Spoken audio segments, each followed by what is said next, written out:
Now we'll go to the callers now, and we've got a caller from South America. It's Cold Cree.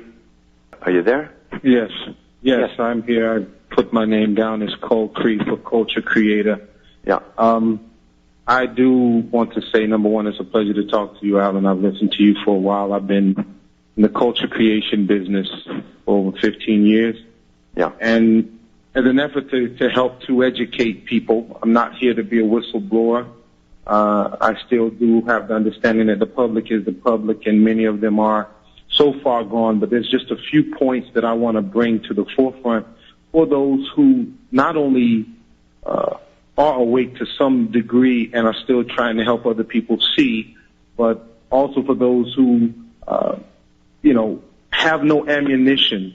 They don't have any type of history being a person maybe who works on the inside of a type of industry, such as the entertainment business, who knows things, that happen, and we don't discuss these things. When you're an insider, you don't discuss these things. You just do what you do and you keep it moving. There's something I wanted to bring to the forefront with a number of artists. You can find a new video on YouTube called Universal Mind Control. The artist's name is Common Sense. This is in the hip-hop genre. And Pharrell, both very big artists. And if you look at the video, you will see Pharrell dressed in a robot head. Now, part of what you've been discussing, and part of what anyone who's involved in this business already knows, because we do get our information from certain sources, there is a blending, there's a dehumanization of humans, and there is a humanization of machines. Yeah, that's right. Even when you look at the Transformers, the movie when it came out, people don't even see the fact that you have this robot talking to you, expressing feelings, having emotion, and people just sit there like, oh, this is so nice. Look at the special effects, and don't even realize they're being predictably programmed. It's such a simple thing. And now within the music, you have an individual, and I'm saying names here because I know what it is, and I have no problem in saying this stuff. There's a gentleman by the name of T-Pain. He uses a voice box called Auto-Tune, and it takes his voice and it moves it to give it some sort of synthesized sound, which actually takes a human voice and makes it sound more robotic. Yeah. Where on the other side, as I said, in the movies, you can see the robots are becoming more humanized. And in the process of this happening, it's a dialectic that is going to end up in a synthesis.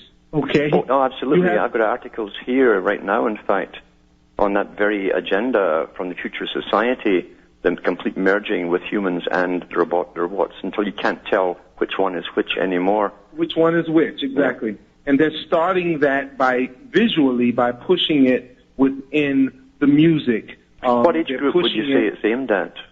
Well, I'll tell you now, Alan, 14 all the way up to your 35ers.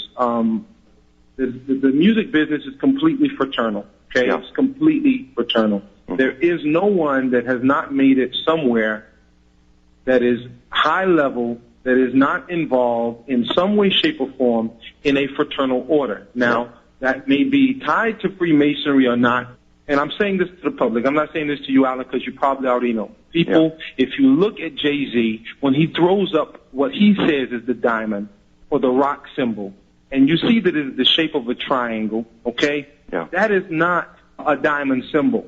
That is, to the profane, as they would say, a diamond symbol. But he can get a concert and have 25,000 people throw up this rock signal, and you're looking at it thinking, oh, it's just a joke.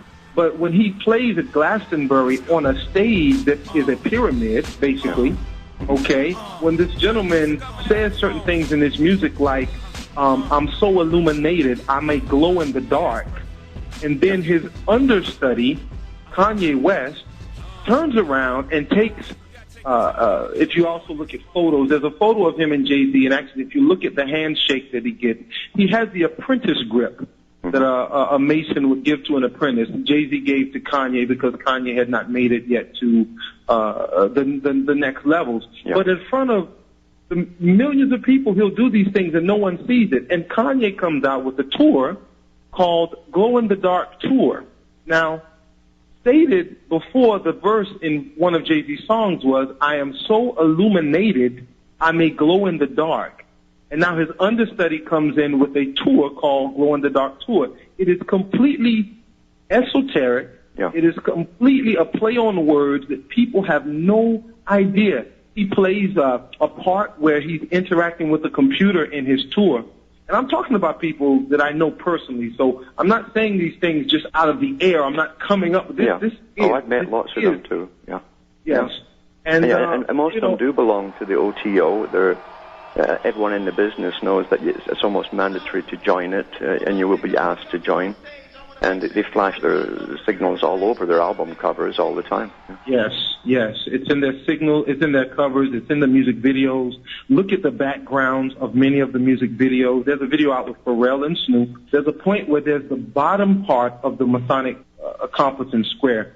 The square is on one side of the screen and the compass is on the other side. And if you know anything about just visual angles, you can see if you put those two together, which once again is the yin and the yang, it's the female and the male, it's the the phallus and the other female portion, and those two artists being together creates the union. And it is so plain, I can only say to people who are awake. And for those who are, please not only pay attention to this stuff, but understand that these artists, many of them, are put in positions, okay, where they have no choice. I don't want people to think that all the time that the artist always knows what he's doing. At times, these people have been just like highway robbery. When a police officer pulls you over, it is basically they're extorted. Yeah. Okay, they're extorted. Many artists, they'll come up with a drug charge or a gun charge all of a sudden. As a matter of fact, another guy just recently came out with an album called Paper Trail. His name is T.I. And if you listen to a song he did with Justin Timberlake on that album, it is completely talking about how the old man has died, okay, and this new man is resurrected. This new man has come out of nothing, out of this struggle, out of this pain, which is a complete representation of a Masonic ritual as you pass on to the Master Mason degree and you have to perform this ritual of resurrection, you die, and so on and so forth. But if you listen to the words and you hear what these people are saying and talking about swallowing their pride, getting on track, we're on the same page, and the way they talk about time, all of these things go right back to the fact that the entire industry is fraternal. Yep. If you want to be successful, you're either going to play your part or you're not going to be there. Period. And do what you're told. Yeah. And do what you're told. And at the end of the day, if you don't do what you're told, you're going to find you get pulled over with some drugs in your car, and you don't know how it got there, but all of a sudden you're up for charges. And you'll end up getting a visit, and someone will tell you, we can make all of this go away. That's right. I have personally been approached here in South America. I am not one to volunteer my private information, so my name and my exact location I will not say. It's easy to find whoever knows how to track phone calls. I really don't care. My point being is I was approached here because of my connections within the music industry. I was taken to a penthouse of a particular gentleman who's of European descent, let's say, and he prefaced himself before he invited me into one of his orders. He simply said, number one, I will deny everything I'm about to tell you to my death. And I kind of was like, man, it's not that serious, whatever it is. I mean, you just met me through a friend of yours a couple of minutes ago, but he knew about me and my music business connection. And so what he said to me, he said, I am here in South America. I'm a part of a family, and we're basically looking to take over 60% of the utilities market. And we need help. We need people who have contacts to be able to influence the thought processes of individuals. Yeah. And I said, so why are you talking to me? He says, because I know you know the major players in the industry. And when these guys say things, when they put out things, when you have all of these artists saying vote for Obama, okay, and making it very cool to say vote for Obama, it doesn't matter what the reasoning is behind these individuals. People don't think. They just follow. They are, sad to say, pure sheep.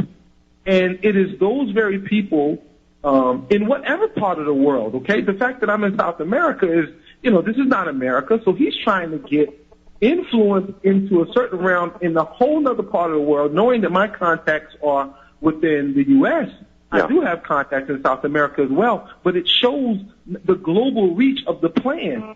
Maintaining your humanity right now, going through the things we're going through, I think is going to be the greatest challenge